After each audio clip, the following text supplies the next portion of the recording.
hopefully we've got good service out here.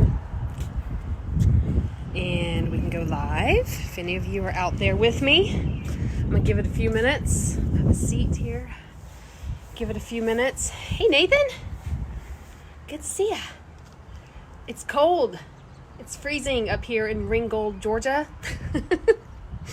It's a lot colder than it was earlier when I started out on this adventure this morning. Of course, I am in the mountains now, so yeah, so I should expect it to be cold. Give it a few more minutes. If I'm shaking, it's because I'm cold. Let me flip this around, show you where I'm at. Check it out. Ringgold Catoosa Fire Department. Yeah. Nice little park area.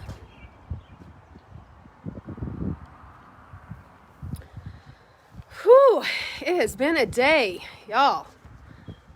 Driving and social media and has just worn me out, I'm telling you. But it's been fun.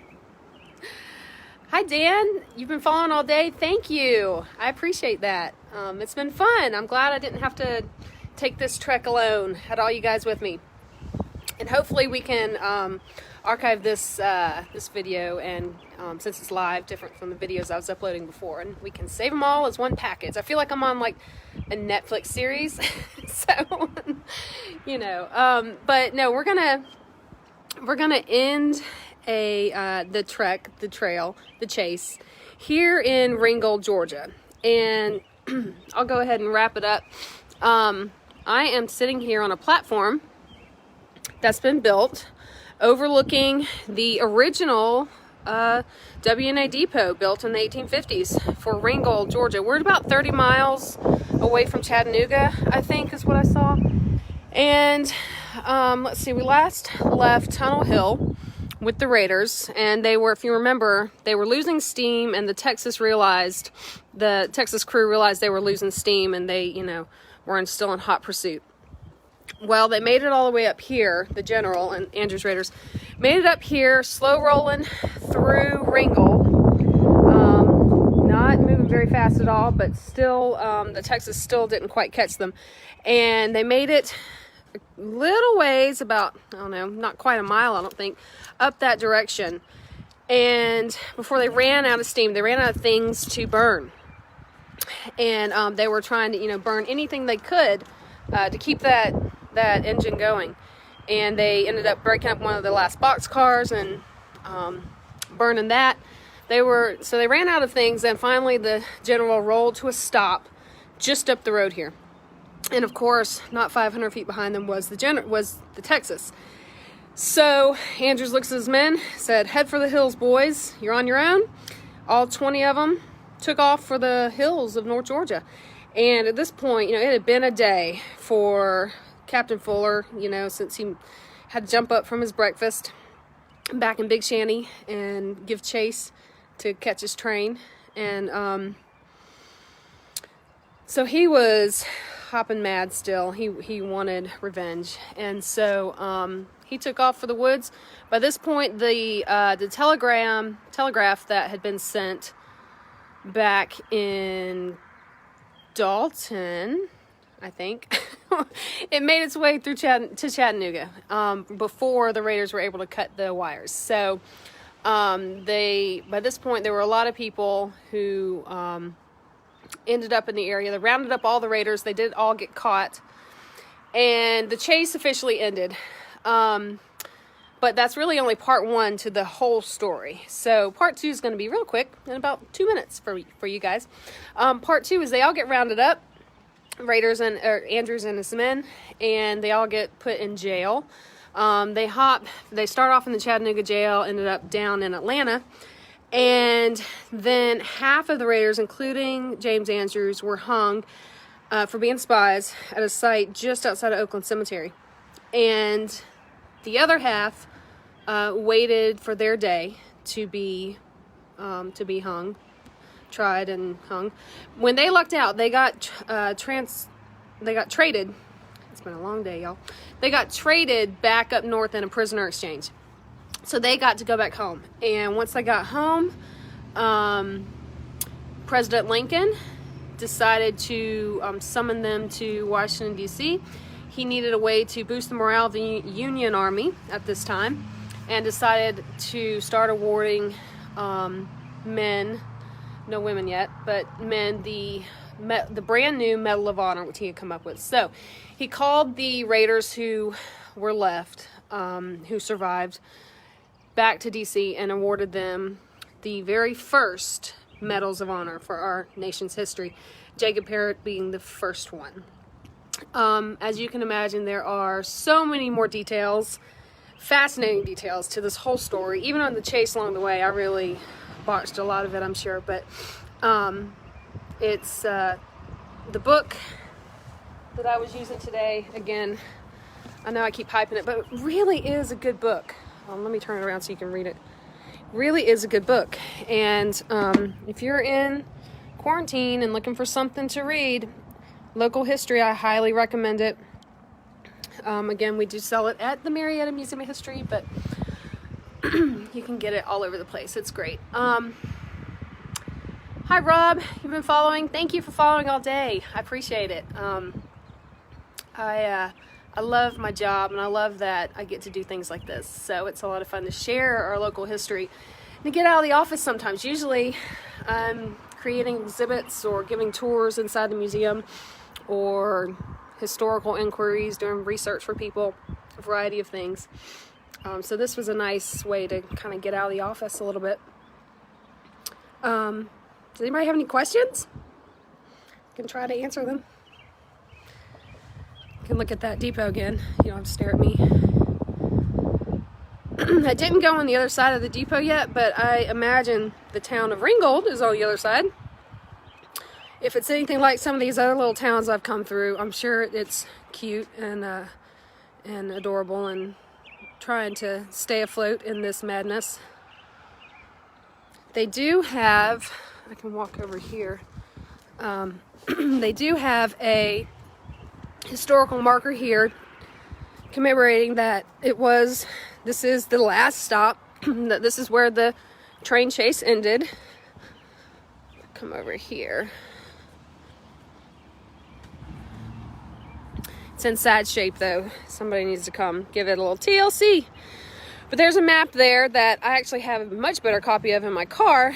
That map, of course, was done by, again, someone I've mentioned a couple times today, Wilbur Kurtz, one of my very faves, as a historian, as an artist. Wilbur actually, he wasn't from here. Gosh, Joey, you have to tell me if I'm wrong, but I think he was from Louisville, maybe? I don't know. Joey, if I'm wrong on that, let me know. I see you watching. Joey Seguin is one of our top authorities on Wilbur Kurtz.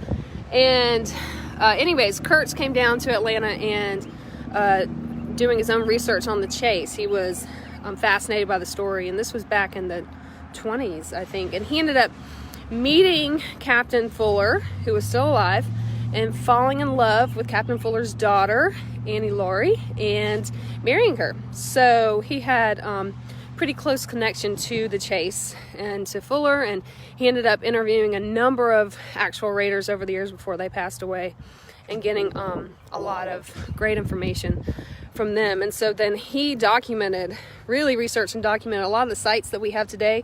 The reason they're documented as being a part of the chase is because of Wilbur Kurtz.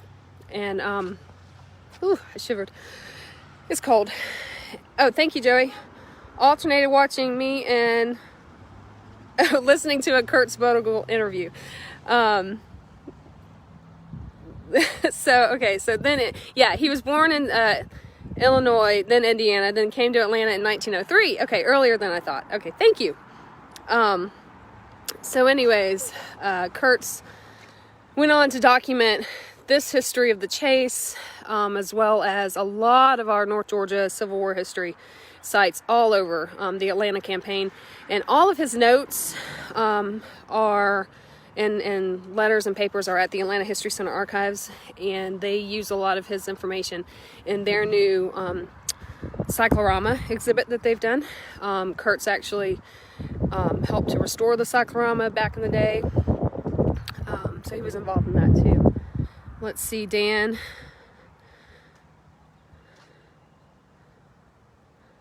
Oh yeah, you had that too. Thank you, Dan. You showed that he was born in Illinois. Yeah. He was reared in Greencastle, Indiana, educated at DePaul University and the Art Institute of Chicago. Yeah. Awesome. Born in 1934. So, yes, so if you want more information, even than Russ Bond's book, if you really want to get into researching this story, Wilbur Kurtz's research, his work is just phenomenal. It's pretty cool.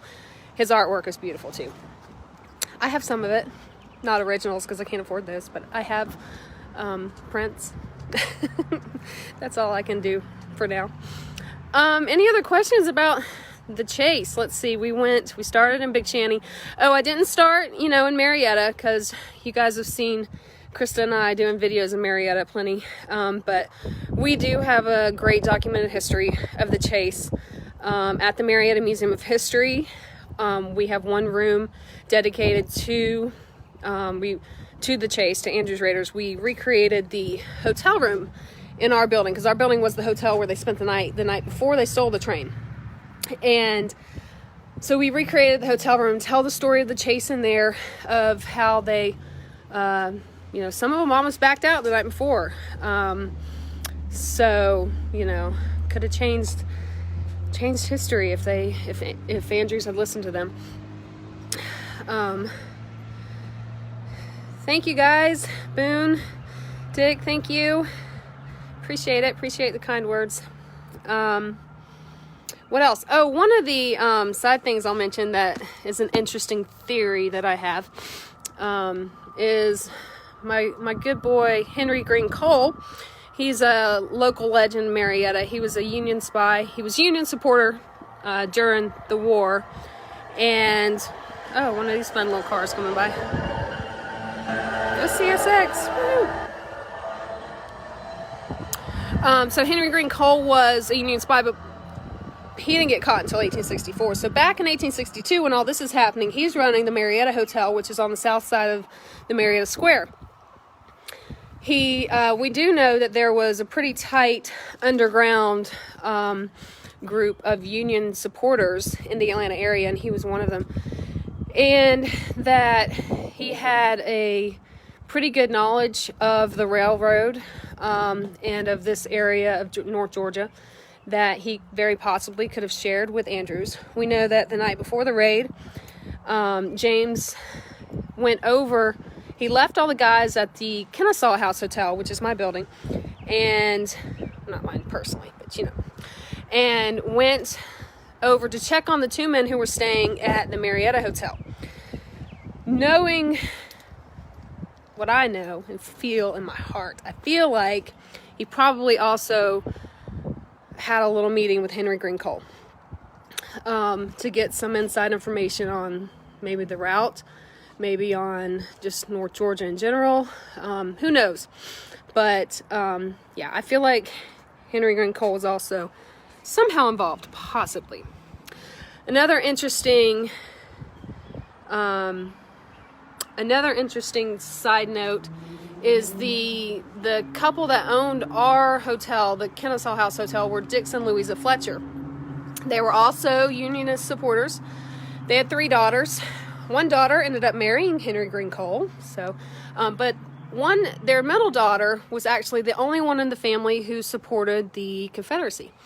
And the week before the raid took place, they made arrangements for her to go visit a friend in, I believe, Huntsville, either Huntsville or Montgomery, out of state anyways, out of town.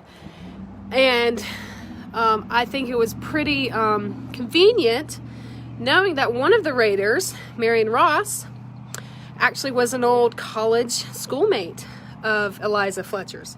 So had she been home and the raiders come through, and had she seen him in her family's hotel, she would have known immediately that he was a Unionist, that he shouldn't have been in that part of the country, and she might have blown their cover.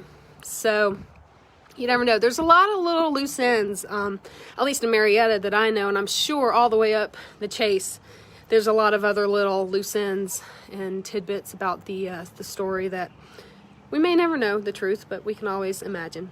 So, anyways, any more questions? Look again at the depot one more time. I wish I could go into some of these places. I'm really going to have to take this trip again someday, hopefully with my family, and stop and visit. I don't know what this train depot is now. If it's anything like the others, it's probably either a welcome center, a museum, or a restaurant. Rob, I've made you want to take the trip up that way. Good! Explore the railway. The railway's great. It's a lot of good history here. We have a lot of great history in our area, and of course the railroad is a big part of that. And it still is. Those CSX guys have been working all day in the back of my videos. And it's a personal note. My husband works for the railroad, so I'm glad they're still running. Alright, my nose is running. It's cold. I'm shaking. It's been a long day, and it's been fun. So thank you all for joining me, and go back and share the videos. All your shares and comments help support the Marietta Museum of History and all of these places with local tourism and history. So I appreciate it. And Joey says, let's do this sometime with the Kurtz Bogle tape. Sounds good. I'm in. Talk to you guys later. Bye.